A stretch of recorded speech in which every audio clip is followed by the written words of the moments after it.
Assalamualaikum warahmatullahi wabarakatuh.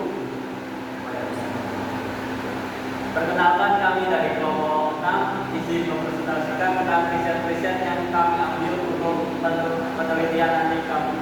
Sebelumnya, perkenalkan, saya Aulia Hingga Kepala di 56. Perkenalkan, saya Muhammad Samaladin Al-Munassori dengan NIM 61. Perkenalkan, nama saya Rido Firman Dabar dengan NIM 208442. Perkenalkan, nama saya Adil Safirin NIM 100. Di sini ada pendahuluan dalam penelitian kami nanti. Fokusnya adalah ambiguitas gramatikal, khususnya yang muncul dalam ceramah keagamaan yang disampaikan secara lisan. Fenomena ini penting karena dalam komunikasi lisan, terutama ceramah, sering kali muncul kalimat ganda tafsir akibat struktur sintaksis yang tidak jelas atau jeda yang kurang tepat. Untuk memperkuat penelitian ini, kami membahas beberapa jurnal dan skripsi yang relevan.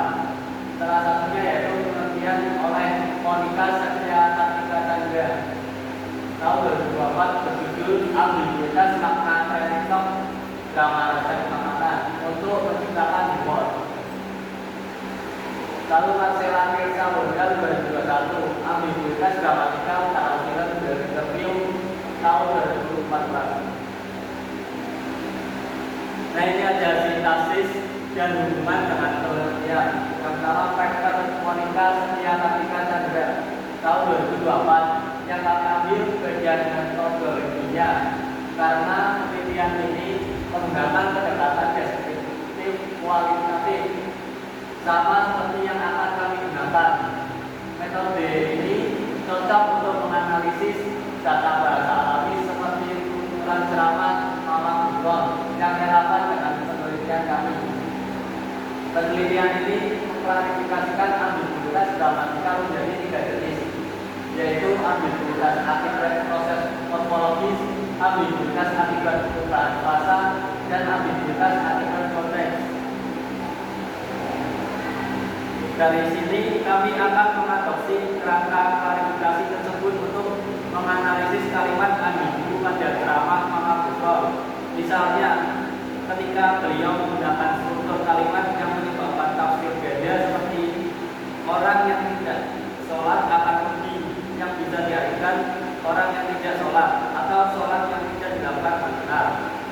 Yang juga kami ambil adalah analisis pada aspek fungsi humor dan efek komunikasi. Walaupun penelitian kami bersifat religius, kami akan meneliti apakah ambiguitas dalam ceramah juga dapat menciptakan efek tertentu pada pendengar, bukan dalam bentuk humor, tetapi mungkin berupa penekanan makna atau efek retoris.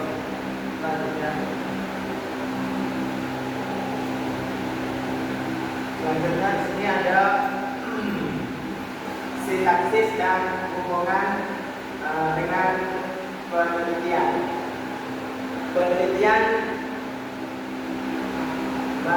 Marcella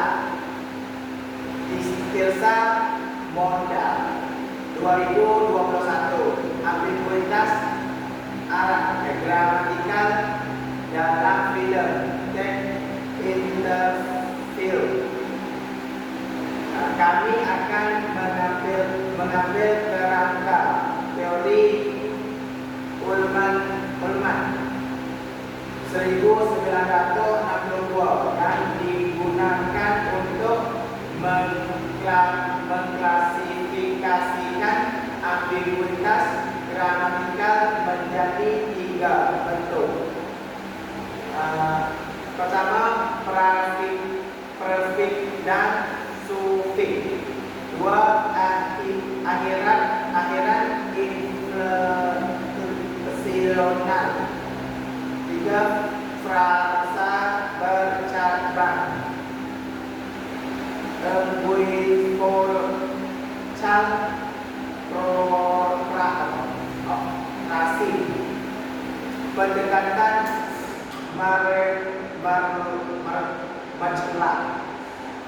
memperlihatkan bagaimana bentuk-bentuk gramatikal tertentu, menimbulkan makna ganda dalam konteks dialog film.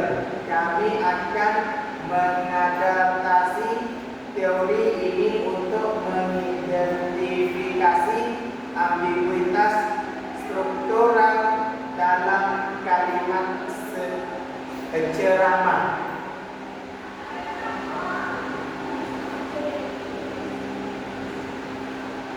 Selain itu, beberapa penelitian pendukung yang juga saya gunakan, yang kami gunakan antara lain Diana Aprila Putri tahun 2004, ambiguitas berbahasa pada sosial media dan percakapan sehari-hari generasi Z. Kami mengambil konsep dasar ambiguitas linguistik, yaitu fonetik, leksikal, dan gramatikal untuk membangun landasan teori kami. Kemudian Kurnia Ati dan Asin Lianingsih tahun 2025, ambiguitas makna dalam bab perkawinan KUHP Perdata. Kami mengambil analisis padan intralingual sebagai teknik analisis data teks hukum yang bisa kami adaptasi untuk analisis sintaksis kalimat ceramah. Kemudian Anissa Lestari tahun 2016, ambiguitas dalam judul berita pada Kompas dan Pos Kota. Dari penelitian ini, kami mengambil cara klasifikasi frekuensi jenis ambiguitas sehingga kami bisa menghitung persentase jenis ambiguitas yang muncul dalam ceramah Mama Gufron.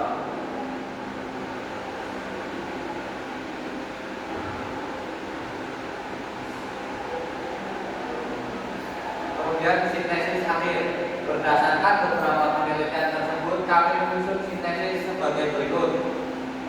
Metodologi yang digunakan itu deskriptif, kualitatif, dengan analisis sintaksis.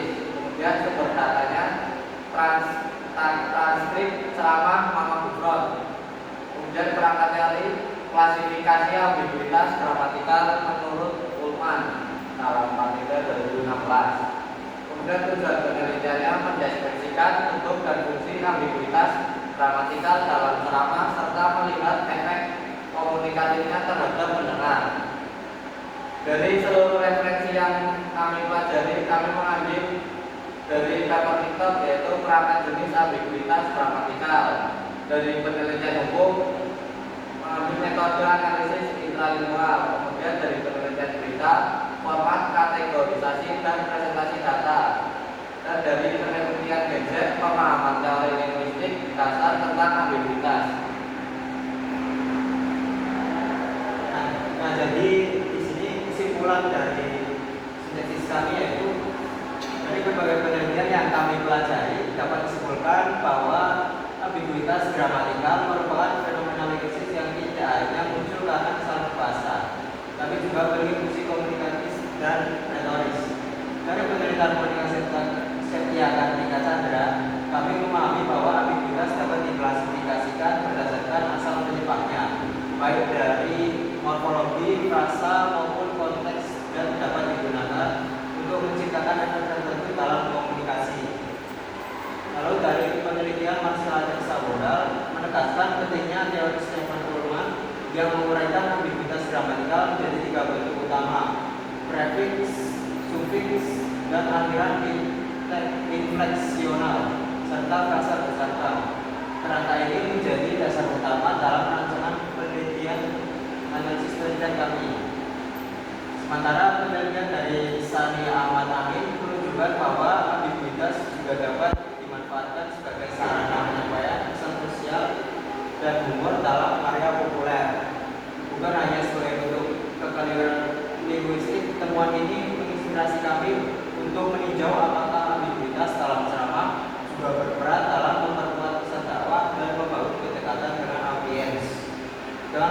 Dengan menggabungkan pendekatan dan gangguan dari ketiga penelitian tersebut, penelitian kami bertujuan untuk mengidentifikasi, mengklasifikasikan, dan menjelaskan fungsi ambiguitas gramatikal dalam ceramah Mama Gufron, baik sebagai fenomena